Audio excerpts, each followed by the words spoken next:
Who is Venezuela's new president, and does that even matter anymore? Trump says the US will run Venezuela after capturing Maduro. Is this just talk or a signal? If Venezuela can be managed instead of governed, what stops this logic from spreading?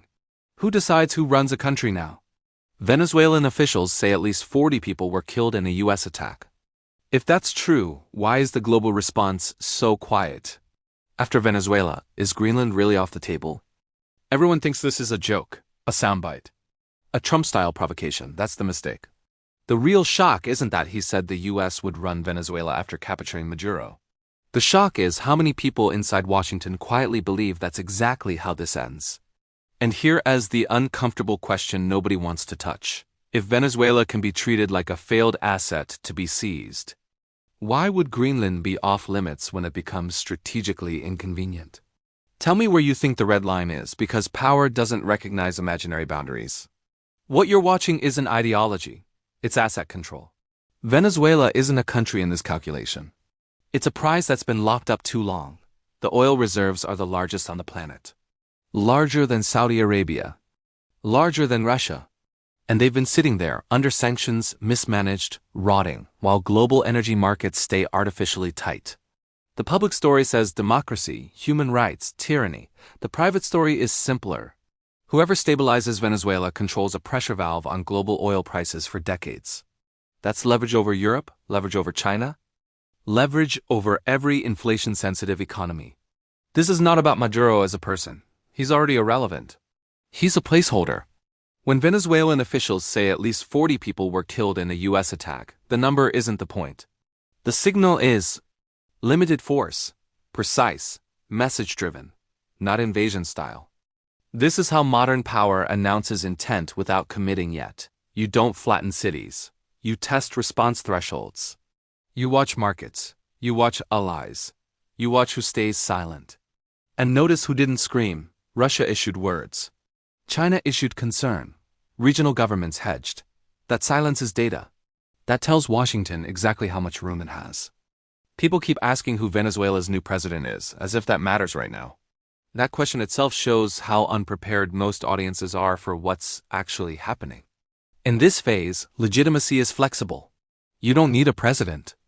You need a transitional authority that foreign capitals can recognize without committing. Someone acceptable, replaceable, and dependent. Elections come later, after structures are set. After contracts are signed, after security is guaranteed. Regime change isn't a switch. It's a process designed to look chaotic while the important parts move quietly and fast. Here's the part media avoids. The US doesn't want to run Venezuela the way people imagine occupation. No flags on buildings, no governors from Washington. This is about indirect control through financial systems, energy infrastructure, and security guarantees. The same playbook used elsewhere, refined. You restructure PDVSA. You reopen Western investment under supervision.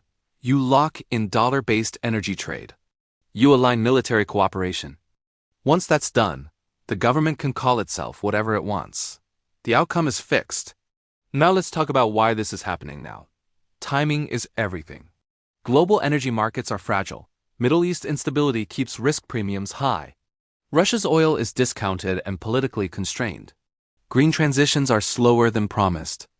Venezuela coming back online under US-aligned management is a strategic reset. It breaks OPEC discipline. It undercuts hostile producers. It gives Washington a tool it lost when shale peaked. This isn't revenge politics.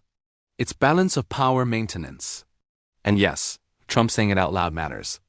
Not because it's official policy yet, but because it normalizes the idea. Trump has always functioned as a pressure testing device. He says what others won't, watches the reaction, then the system adjusts.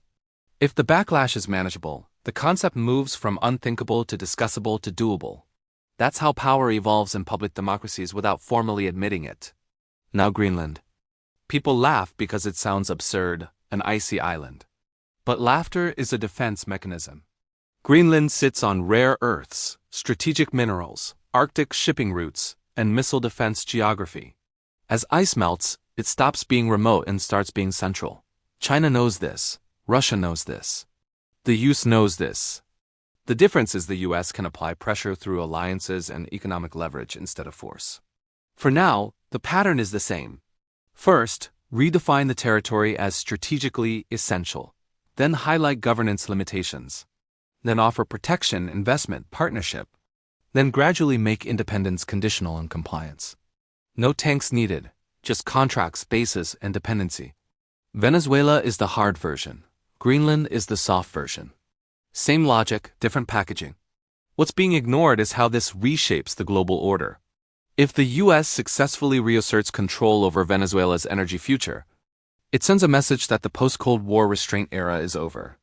Influence is no longer enough. Control is back on the table. That forces every mid-sized power to reassess its vulnerabilities. Resource-rich states with weak institutions suddenly look like future negotiations waiting to happen. Inside Washington, this isn't framed as imperialism. It's framed as stabilization, preventing chaos, countering rivals, securing supply chains. Those words matter because they make actions palatable to allies. Europe won't protest if energy prices drop. Latin American governments won't intervene if migration pressure eases. Everyone benefits just enough to stay quiet, but someone always pays. Venezuela's population doesn't get sovereignty restored. They get traded from one patron to another. The elites adapt. They always do. The poor wait for improvements that come slower than promised. And the new leadership, whoever it is, governs with one eye on Washington and one hand on security forces trained and funded from outside. The 40 deaths matter not as tragedy but as precedent. They mark the moment when force re-enters the Western Hemisphere as an acceptable policy tool again. That's the real shift. For decades, the US avoided overt kinetic action in Latin America. Sanctions replaced soldiers. That boundary just got thinner. Once crossed, it doesn't reset easily. And don't misunderstand this as chaos or recklessness. This is calculated.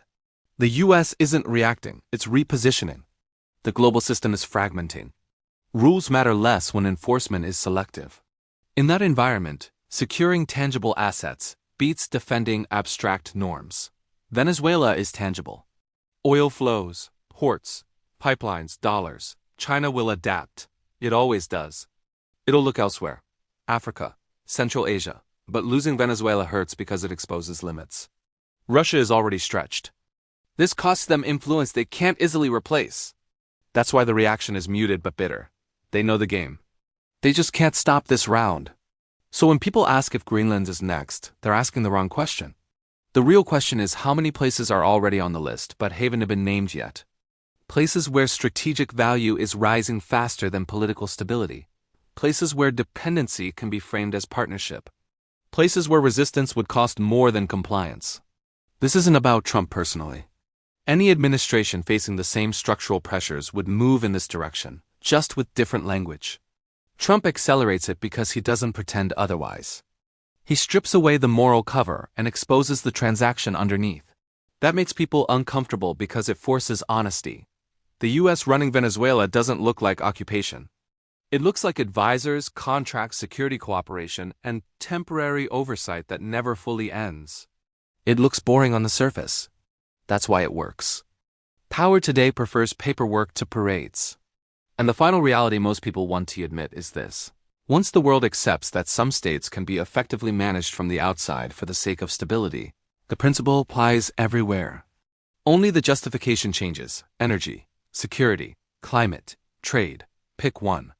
So watch what happens next, not in speeches but in contracts. Watch which companies return. Watch which currencies dominate transactions. Watch which military agreements get signed quietly. That's where the truth lives now. Because when power stops pretending it's moral and starts admitting it's strategic, the map doesn't change overnight. It changes silently. And by the time most people realize it, the decisions have already been made. Do you ever look at the news and feel like it's all just chaos? A random series of events with no rhyme or reason? What if I told you that's not the case? The world isn't a collection of random accidents. It's a chessboard. Every move, every alliance, every conflict. It's all part of a grand strategy. From trade wars to international summits, these are calculated plays in a global game. To truly understand why things are happening, you need to see the board and know the players. That's exactly what we do here. We break down the strategies, analyze the moves, and help you understand the consequences that shape our world. If you want to see behind the headlines and grasp the real game of power, you're in the right place. Subscribe to Global Chessboard and start seeing the world differently. Thanks for watching.